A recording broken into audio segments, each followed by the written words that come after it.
Graça e paz, meus irmãos. O devocional dessa manhã ele se encontra no Evangelho segundo Lucas, capítulo 1. Vamos ler do verso 26 a 28. Diz assim a palavra de Deus. No sexto mês foi o anjo Gabriel enviado da parte de Deus para uma cidade da Galiléia chamada Nazaré, a uma virgem desposada com certo homem da casa de Davi, cujo nome era José. A virgem chamava-se Maria. E entrando o anjo onde ela estava, disse: Alegra-te, muito favorecida, o Senhor é contigo.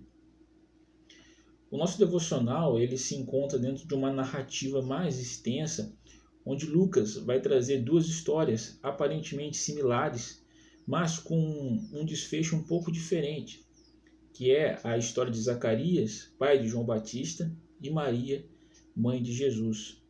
E se você quiser saber mais sobre a história de Zacarias, temos um sermão que foi pregado no dia 28/6, intitulado como O Presente da Graça. Ele está aqui no nosso canal no YouTube, e caso você tenha interesse em assisti-lo, eu te convido a acessar o nosso vídeo. Então, vemos duas histórias paralelas com algumas características idênticas.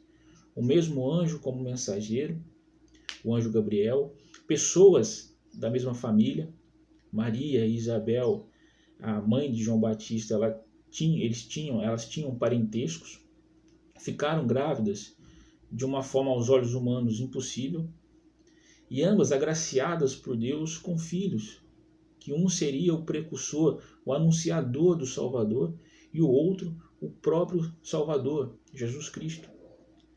Zacarias, ele é visitado então pelo anjo e lhe é anunciado que teria um filho em sua velhice junto com a sua esposa estéril. E ele responde ao anjo num tom de questionamento. Do outro lado, Maria é visitada pelo mesmo anjo, lhe é dito também que teria um filho sendo virgem e ainda nem casada. E ela também responde ao anjo em um tom de questionamento. Mas, Rafael, onde está a diferença então dessas histórias? Está na resposta ao questionamento. A um é explicado e ao outro é dado uma punição.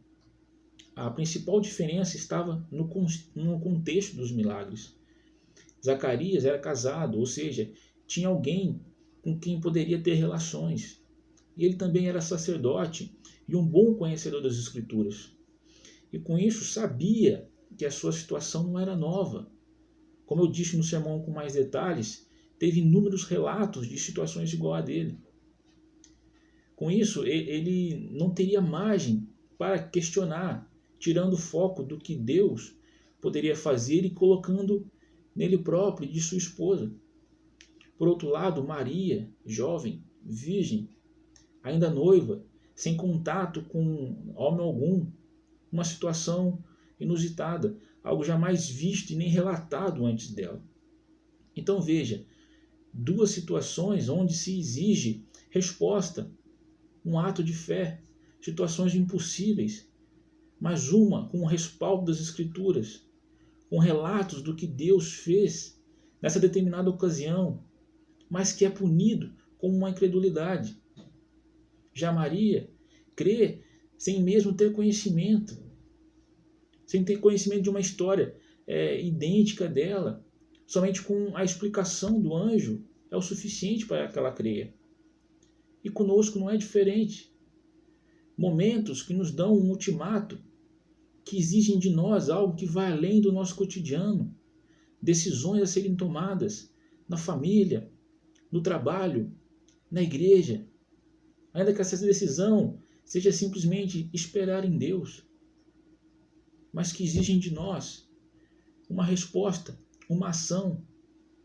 E às vezes achamos que o nosso estado é como Maria, uma situação inusitada, antes nunca visto, mas podemos estar como Zacarias, sofrendo uma punição, como diz as Escrituras, pela falta de conhecimento, ou um conhecimento não colocado em prática. E como está escrito em Romanos 15, do verso 4, Paulo vai dizer em Romanos: pois tudo quanto outrora foi escrito para o nosso ensino foi escrito, a fim de que pela paciência e pela consolação das Escrituras tenhamos esperança. Então eu te convido a olhar mais para a palavra de Deus, a ter mais contato, ler, meditar, buscar as respostas a perguntas que tanto te afligem.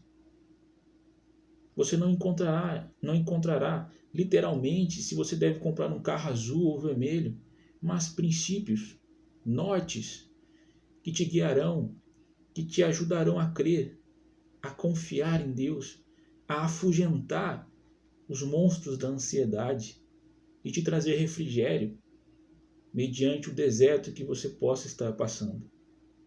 Amém? Vamos orar, meus irmãos. Senhor, meu Deus, eu agradeço a Ti por essa oportunidade de estar transmitindo a Tua palavra. Senhor, eu peço pelo Teu Espírito Santo que venha nos confortar mediante as nossas dificuldades. E que em Tua palavra venhamos a encontrar refrigério, respostas para nossas indagações, para nossas adversidades, ó Deus.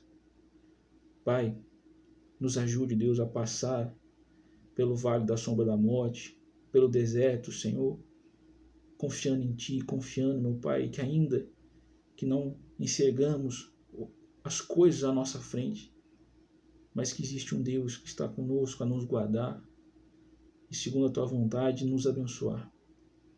Deus, guarde o nosso dia, guarde nossas forças, mediante essa caminhada, ó Deus, neste mundo, para a glória do Teu nome. Amém. Tenham um bom dia a todos, meus irmãos.